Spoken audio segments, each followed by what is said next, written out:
said, but offered no further details. She supposed she didn't want further details. She suspected he did this sort of thing on a regular basis to add to his already too large collection of spells. At least he had the benefit of not being bothered by the magic. She wished she could say the same for herself. But she wasn't one to shy away from the difficult, so she turned her thoughts back to the matter at hand. The keep had to be assaulted, and she needed to know the particulars of the defenses, so she wouldn't make any mistakes in the taking of it. "You said something about magic guarding the walls," she said, suppressing the urge to shiver from a cold that came from more than just evening mist. "You should tell me of it again." She looked up at Miach. "I wasn't listening when you tried before." He smiled as he turned her to him and pulled her cloak up closer to her chin. "I imagine you weren't. So here's the tale. Several centuries ago, the headmaster, whose job it is to see to these sorts of things, determined that it would serve the wizards of Bushaka to know who walked in and out of their gates. Or over their walls," she added. "Aye, that too, I dare say," he agreed. "Master Kyanard crafted a spell that sets off an alarm in his chambers. If any but he who has presented himself to the gatekeeper uses any sort of magic within the boundaries of the castle, keeps the rabble out, I dare say." "I dare say," she muttered. He studied her for a moment or two before he reached out and tucked a strand of hair behind her ear. "You know, I wouldn't think any less of you if you stayed here." "I can scale a wall as proficiently as you, my lord." He smiled briefly. "You know that isn't what I'm talking about." He glanced at the keep, then looked back at her.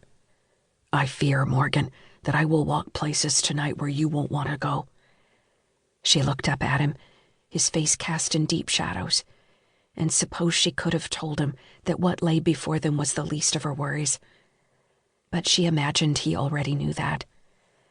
She also could have reminded him that he was braving the place in front of them to fetch a spell for her use, not his. But she supposed he knew that already as well. This was merely another in a very long list of things he had done for her benefit alone. The least she could do was go with him and see that he didn't find himself with a sword thrust into his back, no matter where his path led. "I don't fear what's inside those walls," she said, wondering if saying it often enough would at some point lead her to believe the lie. "Just tell me how we're going to avoid that alarm." He looked at her for another moment in silence, then sighed. "We're not going to use any magic as we're about our business." "And just who you are won't set bells to ringing?"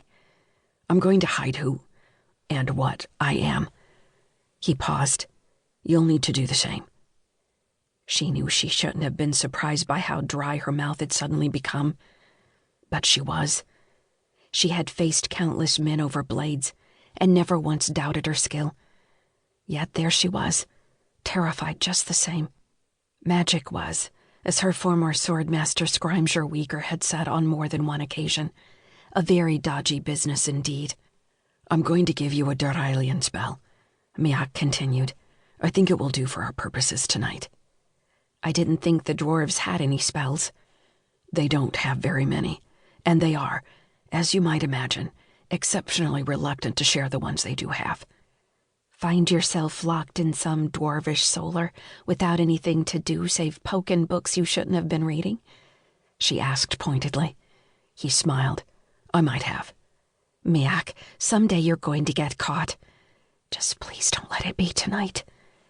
"I always have a good excuse for being where I'm not supposed to be," he assured her. "Now, the spell I'm going to give you is particularly useful when you want to hide something. A cache of gems, or perhaps piles of gold. Or yourself." He paused. "Or rather, merely a part of yourself, as in just your magic." "But how can I use one of their spells?" she protested faintly. "I thought you could only use what magic you had in your blood."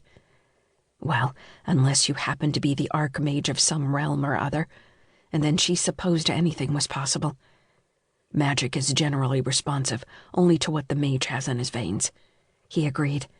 "But 'tis possible to use things you aren't entitled to by birth, if you have enough power." He smiled faintly.